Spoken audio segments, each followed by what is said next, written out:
ሰላም ጤና ይስጥልኝ የተከበራችሁ የቻናላችን ቤተሰቦች ዛሬ ይዘንላችሁ የቀረብነው ልብ የሚሰብርና መላው የኢትዮጵያን ሕዝብ ያስለቀሰ ታሪክ ነው።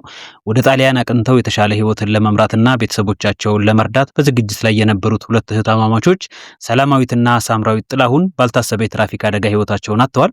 ዛሬ እነሱን አሳዛኝ ታሪክ እያስታወስን በሀገራችን በየቀኑ እየጨመረ የመጣውንና የብዙዎችን ቤት ባዶ እያስቀረ ያለውን የትራፊክ አደጋ መቅሰፍት በዝርዝር እንመለከታለን። እስከ ቪዲዮ ፍጻሜ ድረስ አብራችሁን ቆዩ። እነዚህ ተማማቾች በቤተሰቦቻቸው ዘንድ ብቻ ሳይሆን በአካባቢያቸው ማህበረሰብ ዘንድ ትልቅ ተስፋ የተጣለባቸው ነበሩ። አንደኛዋ እህት አርፋ በሳምንት ልዩነት ሁለተኛዋ መከተሏ የቤተሰቡን ሀዘን መቋቋሚያ አሳጥቶታል። ሞት የማይቀር ቢሆንም እንዲህ ያሉ ወጣት ተተኪዎችን በመንገድ ላይ ማጣት ግን የሀገር ኪሳራ ነው። ለምንድነው መንገዶቻችን የሞት አውድማ የሆኑት? በየቀኑ በዜና የምንሰማቸው አደጋዎች ለምን አልቀነሱም? ስታቲስቲክስ እንደሚያሳየው አብዛኛው አደጋ የሚከሰተው በአሽከርካሪዎች ስህተት ነው።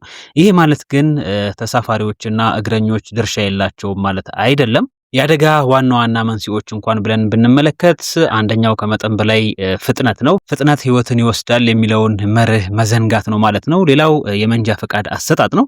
በብቃት ሳይሆን በሙስና ወይም በማጭበርበር ፈቃድ የሚያወጡ አሽከርካሪዎች መበራከት ለዚህ ዋነኛ መንስኤ ነው። እንደዚሁም የመኪና ቴክኒክ ችግር በዋነኛነት ይጠቀሳል።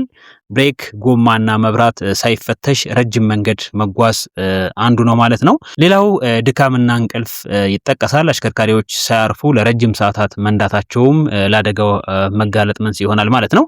ስልክ መጠቀምም እንደዚሁ በሚያሽከረክሩበት ወቅት በስልክ ማውራት ወይም ፌስቡክ ማየትና የተለያዩ ሶሻል ሚዲያዎችን እያዩ ማሽከርከር ለአደጋ ያጋልጣል። የመፍትሄ ሀሳቦችን ለመጥቀስ ያህል እንግዲህ ለተሳፋሪዎች ሹፌሩ ሲያጠፋ ዝም ማለት የለባችሁም የሚባል ነገር አለ። ይሄ ደግሞ እንግዲህ የእናንተ ዝምታ ለሞታችሁ ምክንያት ሊሆን ይችላል። በፍጥነት የሚነዳውን ሹፌር መገሰጽ ካልሆነም እንግዲህ መውረድ አስፈላጊ ነው ማለት ነው። እንደዚሁም ለአሽከርካሪዎች ደግሞ መኪና ውስጥ የጫናችሁት ነፍስ እንጂ ጭነት አይደለም። የቤተሰብ ተስፋዎችን እየመራችሁ መሆኑን ማሰብ ያስፈልጋል ማለት ነው።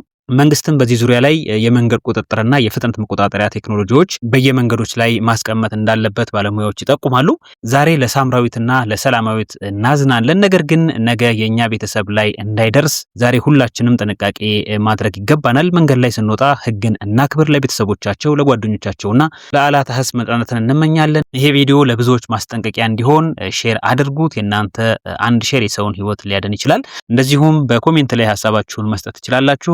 በድጋሚ የሞቱትን ፈጣሪ ነፍሳቸውን ይማርልን፣ ለቤተሰብ መጽናናትን ይስጥልን። መልካም ቆይታ